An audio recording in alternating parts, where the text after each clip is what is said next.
there she goes.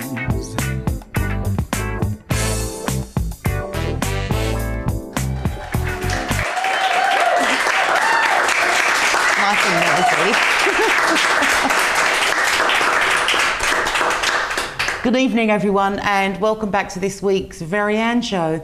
So if you've been watching the past few weeks, you'll have seen that we've had some pretty upbeat, fun guests. This is a light-hearted show. We've had the sexologist, we've had the feminist, we've had the photographer, we've had the cheer gear lady. This week we've got an equally fun, upbeat lady who managed to turn her life around. But before we go any further, can I introduce Emily Watson?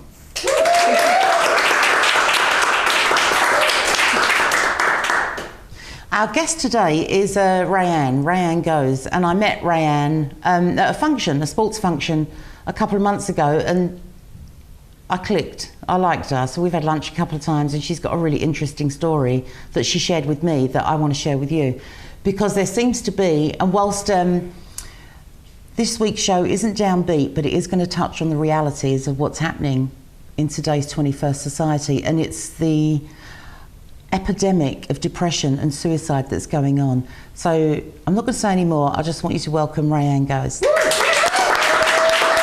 Thank you. Thanks.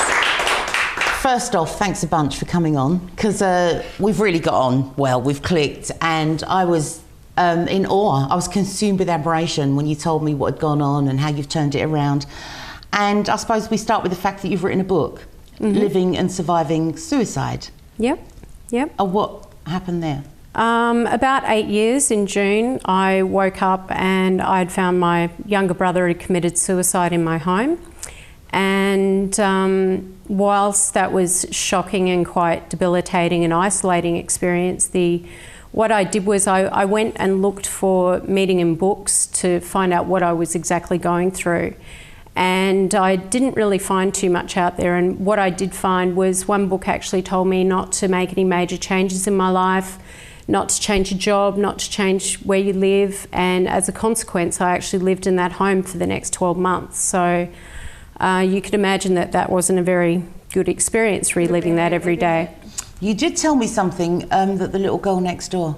Yeah, probably the turning point in my life was when Ebony had come over to me and she saw me drive in the front yard, and she came over and said, "Oh, how are you going?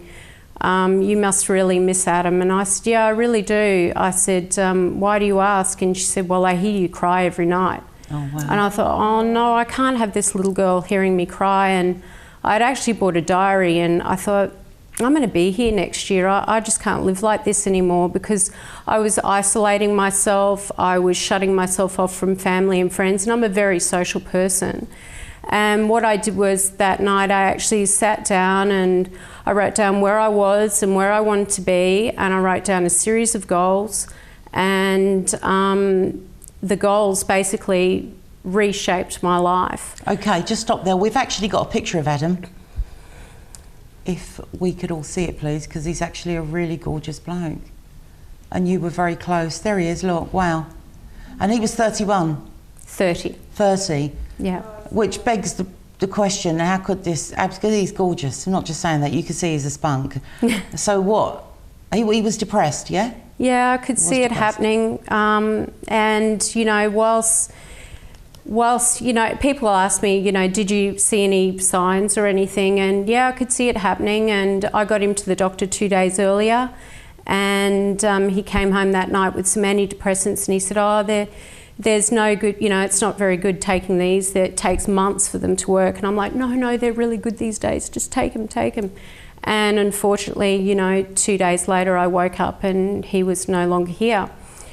Did you feel at any point responsible or guilty? Totally. And that's one of the problems, isn't it? Yeah, the feelings that you go through in losing someone to suicide are totally different to cancer or a car accident or anything like that. And, you know, I felt responsible, I felt guilty, I blamed myself, I hated myself, and at one stage I thought I couldn't go on either.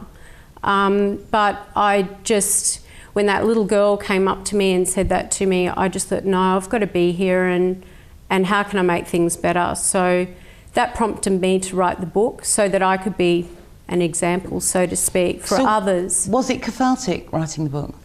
It was probably one of the most difficult things I've ever had to do. It was painful, but... Did it ease your grief in any way, or did it make you sort of feel maybe I can help other people in the same situation? Totally. I want my story to be an example of the emotions that you go through and actually how I got myself out of that depression. Yeah. Because it is a downward spiral, isn't it? Yeah. It's really hard to get out of. And as much as you can see sometimes things happening, we've got no control over it. Well, I don't understand. I mean, I've spoken to, in the past 6 weeks, 3 people who know of 3 teenagers ranging from 13 to 16 in Melbourne who've thrown themselves in front of an express train. I mean, these are teenagers, and your brother was a young man with his whole life ahead of him.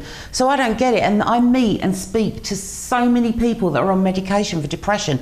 I personally believe that there's a conspiracy. Okay, that there's pesticides, there's something in the water, because it is. And you must have spoken to heaps of people that have been in the same situation or know somebody that's suicidal. And it was amazing when I said to people, we've got Reanne Goes coming on the show, they can't wait to hear your story, because everyone has been touched or knows of somebody or is on antidepressants themselves, and it doesn't make sense because they're leading charmed lives. So I feel quite passionate about this, and it pisses me off that no one in the media talks about it and no one's addressing it. Yeah, so for you to write a book was pretty fantastic, and I want to get the book out there.